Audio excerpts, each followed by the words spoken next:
The concept of Burntrap has been annoying me since I first learned of his existence, since it seemingly exists separate from Glitchtrap. Up until this point, we were running under the assumption that William's body finally aided in the FNAF 6 fire, but that his soul ended up latching onto a hard drive that got scanned into Help Wanted, which is how Glitchtrap was born, because William was able to use the agony from the fire to keep on living and finally become a spirit, something like that. But with some of William's body still being in this suit, what the hell is going on here? That's what we're exploring and aim to answer today. And you know what? I think I did. The main issue I've been having is whether William is dead or alive. And there are a couple different things to consider here. Firstly, he is seemingly in a new endoskeleton, which would indicate that he's dead and Glitchtrap's consciousness is just being transferred into Burntrap's spot via the recharge station. But his head is clearly visible. Like, you can see his skull and his actual human jaw, meaning that he could still be holding on to this world via that head, especially given who we're talking about here. The most stubborn to ever grace our screens. This also can't be innuendo, and just the model that they're using for the others since it was easier and they could release the game faster. This seems to be indicated by the way that Burntrap walks. If this was a new endoskeleton, why would he be shambling like a zombie? But the claws and repaired sections to the actual endo also seem to indicate that this is also a new endo and possibly even Glamrock Bonnie's. So there's a whole lot of wrong going on here.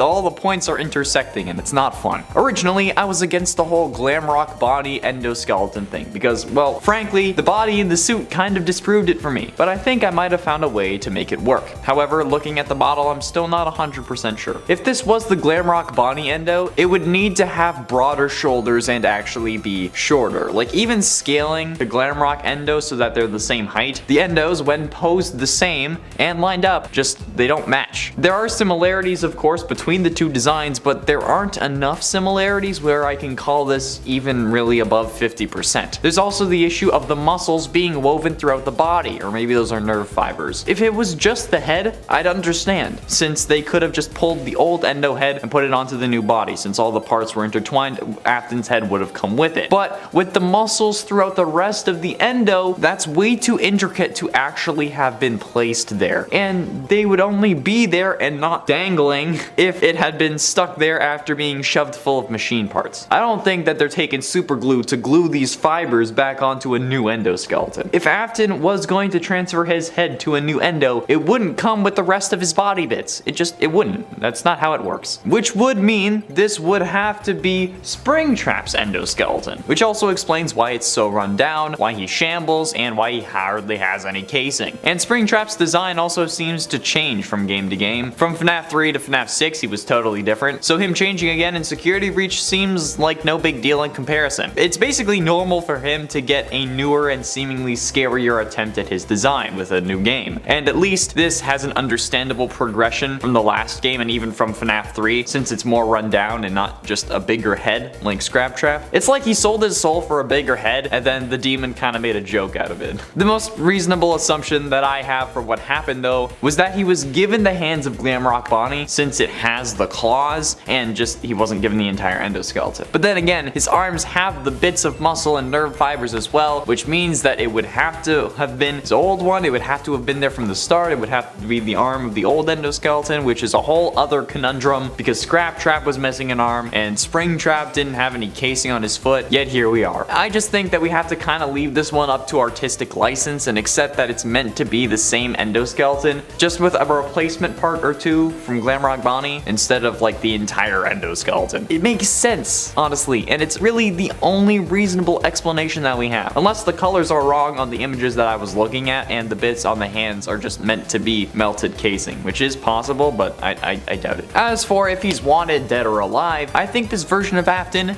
is actually finally dead. And honestly, I'm happy about that because it means that even if he's still here, we can kill him off for good. This is the most logical conclusion to me because, well, other than him basically being only a head, this guy has had multiple backslides of, oh, I'm dead, just kidding. And this time around, while we instantly predicted that he had indeed survived, I think that Scott is finally flipping the narrative on us. We predicted it, so it's not gonna happen. Afton is no longer connected to his body, as we can clearly see from the formation of Glitchtrap. And Glitchtrap being created would only be possible if Afton died, since the one you should not have killed was dead set on keeping him breathing. But Burntrap, this guy doesn't even have lungs anymore. So yeah, this version of Afton's body is dead, but his consciousness lives on. Like how there's like the conspiracy that Walt Disney froze his head. Yeah, well, that's kind of what they did with Glitchtrap. And then that programming was probably uploaded into his old host, or I guess vessel, since I've been rewatching Supernatural. Basically, this guy would be impossible if he wasn't just Afton's code loaded onto an endoskeleton. Plus, the eyes are clearly robotic this time around with purple pupils, rather than the previous iterations that had seemingly real eyes, Afton's actual eyes, since it was in suit mode after he got snapped. And opening his head in those like secret FNAF 3 screens revealed that it was actually like his eyes because they were seemingly in the same place. So, all in all, here's the story of Burntrap as far as I can tell. During the FNAF 6 fire, Afton passes out. Not dead, but still somehow alive thanks to the one you should not have killed, Crying Child. This leads to the events of Ultimate Custom Night that sees Afton stuck in his own mind trying to escape so that his spirit can move on. But Crying Child, represented by a golden bear like the one who crushed his skull, tries to keep him stuck, until eventually he throws everything that he has at him.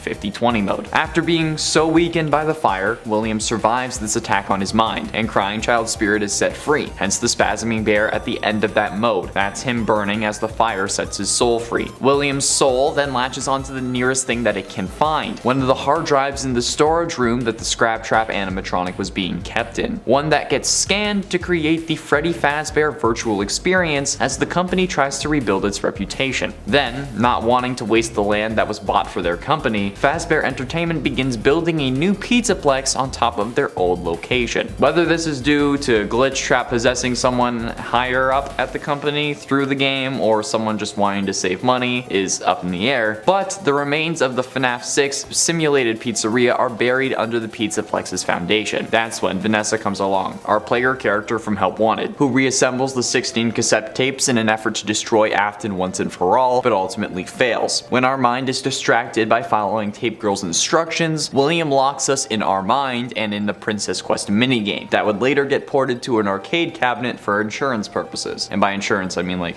insurance on Vanessa so that she wouldn't easily be able to escape. As Vanny, William then uses the animatronics to dig out his body and put his old endoskeleton in a recharge station so that when he's able to transfer himself back into it, he'll be able to move. After all, at this point, he's not a spirit, but simply coding, which means that in another game, if he is still alive, we'll actually be able to kill him off. He also gives his old suit some upgrades in the form of Glamrock Bonnie's hands and right foot. Why would he not go with a new, more powerful endo, you ask? Because it's William and his Spring Bonnie suit. It's his body in there. Of course he'd want it back. He's been that way for like at least 40 years at this point. It's all he knows. Then, as Gregory and Freddy jump down into the pit, William can sense it. Either because he's an animatronic, because one or both of them are meant to be his kids, or something else, he activates his body even though it's not fully charged and tries to take over Freddy. He's not fully charged, hence the shambling, which Gregory ends up preventing with fire, which has surely traumatized Afton by now, and considering how he's only code, this time fire would actually finish the job. Eventually, the place actually catches on fire, and Freddy and Gregory escape, but the blob grabs hold of William. Whether it was to save him or seal his fate is unknown,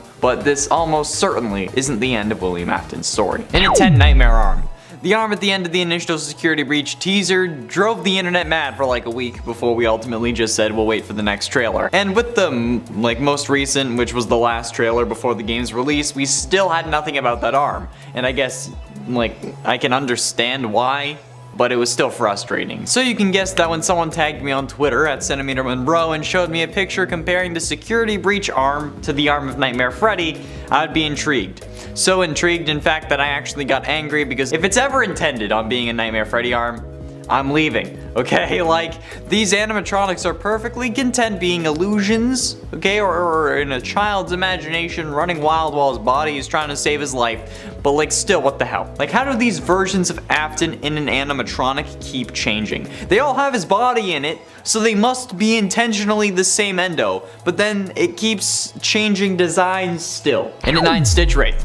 Seeing the Stitchwraith was very unlikely, but I would have certainly enjoyed an appearance of the character, even if it was in like a nightmare sequence like I had suggested in other videos, or maybe it was like a brief passerby. I mean, like, it's not impossible, but I do think that that one wasn't likely to happen. Even in a future DLC, I don't think it would happen. But it would certainly be interesting to be looking out a window or something in the Pizzaplex, although there's not really any windows, but like, it would still be interesting to see him out of the corner of our eye. However, we did used to believe that the Afton arm was in fact the Stitchwraith, and some fans believe that Burntrap will actually turn into the game universe's version of the Stitchwraith, which wouldn't rely on Phineas tag art and would probably work better for the story of the games, but I don't know. Based on everything we've seen, I don't think that William will be losing his face anytime soon. But what do you think? Do you think that William, or I guess Burntrap, will end up being the Stitchwraith of the FNAF game universe, or do you think that we'll never see the Stitchwraith in the games?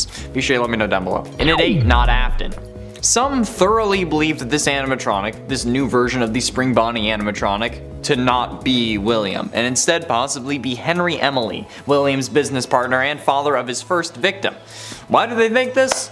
No idea. However, I can kind of see why, but simply it's just due to inconsistencies, since seemingly the endo for this version of Springtrap also has the same endo as the Glamrock animatronics, or the ones that we see in what is honestly the scariest part of the game. Those are the only real endos that we see. Since if this was Afton, the endo should be the first version of the endoskeleton. My explanation for this is simply because they had this model for the endo in the files and they were rushing to release something after already delaying the game multiple times, so they used it and added the Springtrap bits onto it. And since he's so destroyed, it's really difficult to determine whether it's the same design as Scraptrap, and since Henry was also in the FNAF 6 location, it could be him technically, or at least he was around the location, but I still doubt it. And at 7, Bonnie. This is an interesting theory from Reddit user u/was that the bite of 87 on the Game Theorist subreddit a month ago, which actually MatPat just talked about in his last Game Theory on Sunday. The post didn't get much love, but it's certainly interesting. Was that the bite of _87 asks if the Burntrap animatronic is using the disassembled Bonnie. Quote from the Reddit post. So, I have a theory that Burntrap is using the disassembled Bonnie robot. Let me explain. So you know how Burntrap has an intact animatronic foot even though no other Springtrap or Scraptrap never had them? Management might have disassembled Bonnie, and there could have been a body of Glitchtrap infected person in there, which explains the dead rotting corpse, and Afton could have taken over, but is weak, which explains why he needs a recharge station. That is all I have for now. It's kind of rough, but considering how Afton's body is still in that robot, which wouldn't be necessary if his consciousness is only in Glitchtrap or if it was transferred into this endo, I don't think that this is actually like the canon. Like I think that if Afton's body wasn't in the robot, you'd be onto something, and like MatPat would also be onto something because he also agrees that this should be Glamrock Bonnie's endo. But his body being in there has to be Scraptrap, but like heavily burnt. Like sure, he has another arm, but they could have just added an arm onto him. But like the main body of it would have to be Scraptrap, unless we have like a really messed up scenario going on, which is possible, but it's a kid's game, so I don't know. I mean, like, would Vanny take Afton's rotting corpse and put it in a new endo? I don't think so. I personally don't think so. I think that they just replaced the arms and the legs so that he could stand, because he didn't have his actual human feet anymore. That's just what I think. And at 6, AI. It is unknown how Glitchtrap was able to leave his body for the events of FNAF VR, or how he re-enters it for the events of Security Breach. Based on everything we know about the series, it should be impossible for Glitchtrap to exist if Afton isn't still inside Burntrap, especially if the one you should not have killed is keeping him alive still, since that would prevent Afton from escaping from his body. And despite a line of dialogue in the trailer clearly coming from some sort of William Afton, Burntrap never speaks throughout his entire encounter, which only makes this more confusing, since if he talked, we would know that he isn't an AI, but he doesn't talk, so we can't be sure if he is or not, since not talking doesn't exactly mean that he's an AI, since people can also choose not to talk. And the AIs in this game also talk, so at this point, we have no idea if he is or isn't an AI, which is really annoying. Although, I still believe that the one you should not have killed is Gregory, not Cassidy, but you know, MatPat doesn't want to talk about it. He won't respond to my Twitter. okay? Or my Instagram. Or literally anything at this point. MatPat, please. Let's talk about this. Halfway through into number 5, Ultimate Custom Night. I think we all know where William Afton he deserves to go, okay? One-way trip downstairs, or as Henry said, although for one of you, the darkest pit in hell has opened to swallow you whole. So don't keep the devil waiting, old friend. I'm still waiting, Afton. And you know what? We thought we had gotten rid of him. We thought that William was in hell for Ultimate Custom Night. However, this proves to not be the case when the Man Room 1280 was released, showing us that instead William had only been in a coma like his son years before. However, this time winning was him waking up instead of dying, only dying when he explodes in the Fazbear warehouse and creates Glitchtrap, but apparently this is no longer what happened. Because did William really possess a hard drive and become sentient code, or is there something more going on here? While yes, weird things in the series can be explained away with it's FNAF or like a dream theory of something, but like no, I'm not doing that, okay? That's the coward's way out, and I'm not a coward for the most part. Although I don't want to play horror games. But like, just look. If Afton is in Burntrap, he shouldn't be able to be Glitchtrap. The Ultimate Custom Night is just Burntrap being in the pod. It's what he's seeing when he's in the pod. So everything we thought we knew about Ultimate Custom Night doesn't count anymore. And that's hella annoying because, you know what? We thought we had something. We thought that we had finally figured out one thing about this series. Then you know what Scott says? Up yours! And at 4, survivors. It seems like everyone we've seen the true ending to Security Breach, including Burntrap, are survivors of the FNAF 6 fire, which means that this would indeed be Scraptrap or Springtrap, but as to how he changed again, I have no idea. How do we know that this is everyone from FNAF 6 and not just William? Well, the Blob, which is a massive sized proportion of wire tentacles, because of course it is, and animatronic parts with possession of many glowing eyes. It has a whole load of them, okay? It has a mask that is identical to that of Funtime Freddy with black eyes, pinkish red glowing pupils, and like the endo face that reveals to have face plates rather than tubes, which is already a whole other can of worms that I don't want to touch with a 10-foot pole. The Blob's body is a large mass of wire like tentacles, and like it's basically what the sister location endos were made out of. However, it also appears to be a larger version of Molten Freddy from the Pizza Simulator Fire. Okay, but it's far bigger, and it has parts of other animatronics like Circus Baby, the Puppet, Chica for some reason, Mangle, Bonnie, and several Endo Mark IIs. And you know what? There's probably others, which again is a whole other can of worms that I don't want to touch. Getting close to the end, in number 3, Wanted, dead or alive. Forget it. Because, yeah, you know what? This is actually a good question in this case, since I don't know if Afton is alive or dead inside of the Burntrap suit, okay? He was alive in the Springtrap and Scraptrap suits, as we learned from the Man in Room 1280, because he was possessed by the one you should not have killed. But did he finally get put down after FNAF 6, or is he still kicking? Okay, his body is still present within the Burntrap suit, or at least it partially is. His skull is still there. So, what's the consensus here? I don't know.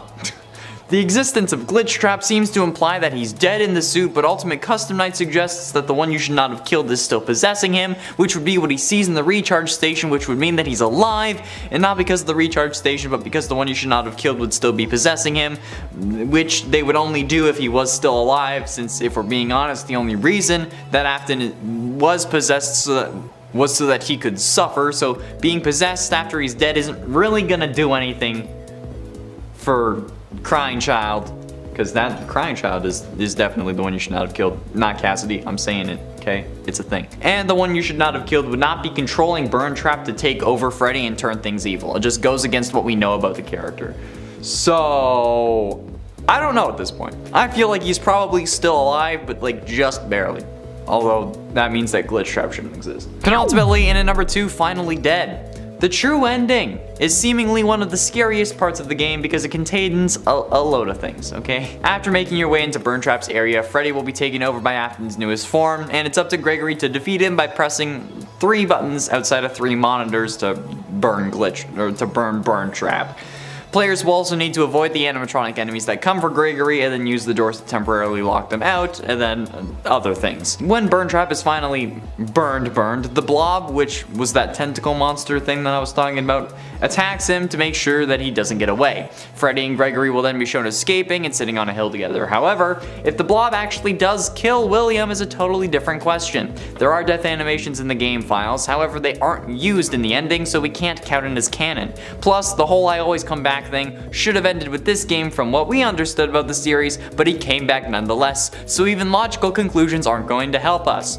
And if the blob was going to ensure William's death, it would then have to ensure its own death, so I doubt that it did it. God, just please let William finally be dead for the love of everything in life. Please. And finally, in at number 1, comes back. I think that unfortunately Afton being resurrected or returning in some form or another is inevitable. I don't get why, okay? I think at this point we can move on from this killer. We have a new one, but a load of people seem to think that we need Afton back again. I put a poll up on like the Vanny facts lists that we know during the premiere. And even though the video is about Vanny, only 51% of people thought that she was better than Glitchtrap. And I think that speaks volumes as to who the favorite in this series is. Like, I get that we've grown up with Afton as the killer, okay, but hell, we didn't even know his name until Sister Location. Until that point, we were calling him after a frickin' color, okay? We've known this man's name for like 5 games. That's literally half the series. That's half the time the series has been out. The first 4 games didn't have him, okay? He was just like, he wasn't even a character in the first game. Just a mysterious man the map pack compared to Nathan Dunlap, okay? Just end him. Finally, please! What would have happened if William Afton was actually smart? That's what we're exploring today. Let's do it. Location.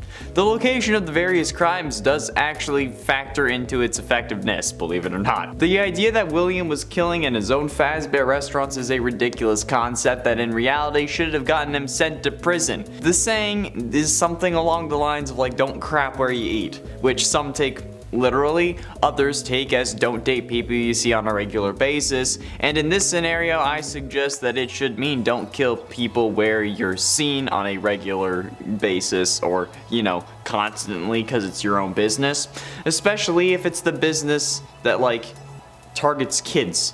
And while yes, this doesn't instantly make you guilty, but come on, the first thing that anyone would do in this situation, not even a cop, would be question everyone who was working when whatever had happened, or whoever it was disappeared. And let's be realistic, an incident the likes of the missing children's incident from 1985 would ruin a business permanently. None of this somehow they stay open bullshit, because in the real world they would end up closing permanently because no parent would want to go to a place where 5 kids went missing, especially when no bodies were found, which could maybe help them, but it certainly wouldn't help much.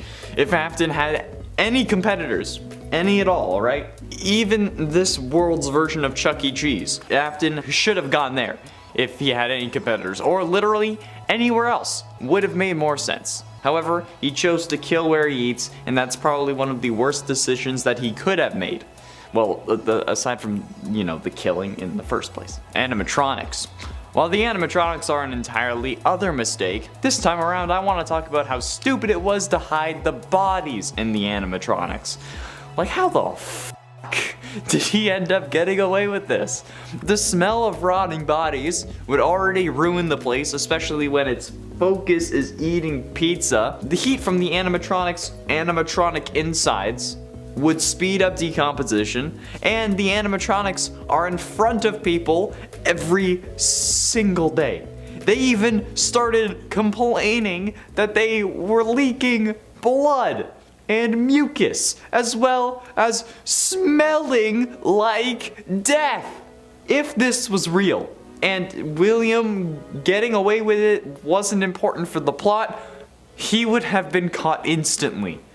Oh, we never found the bodies of these kids, but now these animatronics are leaking blood and smell like death. Hell, they even make bone-crushing sounds when they move. We should probably check this out.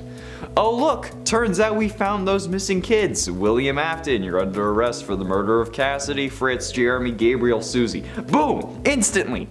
I don't know how this wasn't an open and shut case.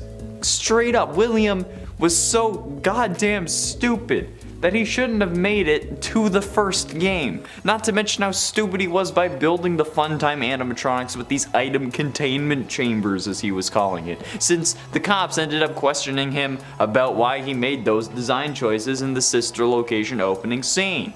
Plus, he superpowered the jaw of Fredbear from Fredbear's Family Diner to end up giving it a jaw that accidentally killed his son. Absolute moron. William, not the son. It wasn't his fault that he got his head shoved in there.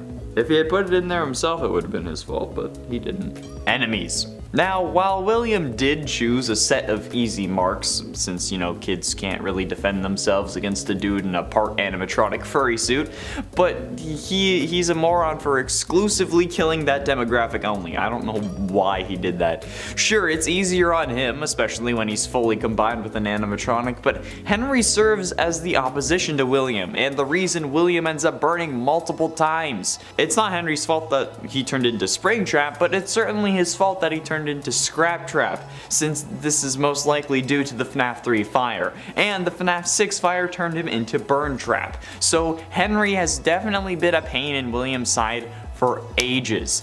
Killing Henry would have resulted in nobody being able to chase William, basically. Like, Michael might have figured it out, but he wouldn't really be in a position to do anything without Henry. Henry gave him the FNAF 3 job, probably, and definitely gave him the FNAF 6 job, so if William had just offed Henry after offing his daughter, he would have had a much easier time. At least, I'd think so. That's why every comic villain wants to kill the hero, right? Because if they do, they'll have a much easier time committing all their various crimes. So how is this any different? It shouldn't be. William is an absolute buffoon for not killing Henry when he had the chance. I'm sure it was Henry reporting him to the cops, like, you killed this man's daughter. Of course he's gonna have some form of vendetta against your ass. He's coming for blood, and he actively tries to kill you multiple times. That's not something that you should have just ignored. You should have just killed Henry after his daughter, because honestly it makes sense. Then you kill his wife, or the mother of Charlotte, as long as she's in the picture, knows about it, and actually cares, because sometimes they don't. But mom's gonna go after anyone who wronged their child, okay? Oh, that's something to witness, I'm telling you. Even my mom is vicious as hell, and she's like the sweetest woman in the world. So, you just get rid of the family, alright? Especially when it's your business partner. God, you're stupid. And while William may never have been caught for these acts, that's simply because he couldn't get caught or the plot would make no sense. So ultimately, the game had to find an excuse for his ridiculous behavior. But William could have done wonders if he had just been slightly more intelligent and maybe actually thought about things. Killing kids in your own pizzeria is horrible for business, so do that somewhere else, okay? If he had, he wouldn't have hid the bodies in the animatronics, which would have prevented the kids from attaching their souls to the animatronics that they were stuffed into. Thus, William wouldn't have had to disassemble them, which accidentally released their souls, causing him to hide in his Springtrap suit. The Spring bodysuit would have failed without him inside, thus preventing Springtrap from being created, and William wouldn't have been sealed behind a wall for 30 years. During those 30 years, he'd still be possessed by the one you should not have killed, since they didn't latch onto an animatronic in the first place, they latched onto him, and he'd be unable to properly die still, but he'd have an extra 30 years to work on bringing his kid back to life. He wouldn't have needed to send Michael to get baby from Afton Robotics' storage facility, and Michael would have ended up fine. Fazbear Frights wouldn't have opened, resulting in the place never burning down, and the FNAF 6 game wouldn't have needed to take place. There would have been no need to repair the company image in FNAF VR. William would have been probably a millionaire, and he could have used that money to study ways to bring his son back.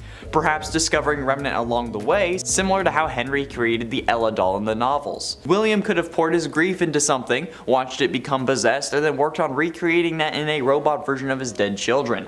if his children even died anyway. Since Fazbear's wouldn't have closed, he wouldn't have needed to open Circus Babies, resulting in Elizabeth staying alive. And since Crying Child wouldn't have seen her get scooped, he wouldn't fear the animatronics. Thus Michael not needing to put his head in the Fredbear mouth because he thought it was funny, because his brother was scared. His brother wouldn't have been scared, so Michael wouldn't have needed to do that. William also just wouldn't have supercharged Fredbear's jaw, so even if Crying Child did get his head in there, which again I guess would technically be possible, he still wouldn't have died because of it. All of this simply goes back to William's first mistake, which was choosing to kill people in his own establishment. If that first kill also wasn't his business partner's daughter, nobody would have been suspicious of him and everything would have gone his way. Okay? Afton is smart. However, he could have been a lot smarter at the start, which would have resulted in him having an easy time on his killing spree, but I guess that wouldn't make for a very interesting game series, would it?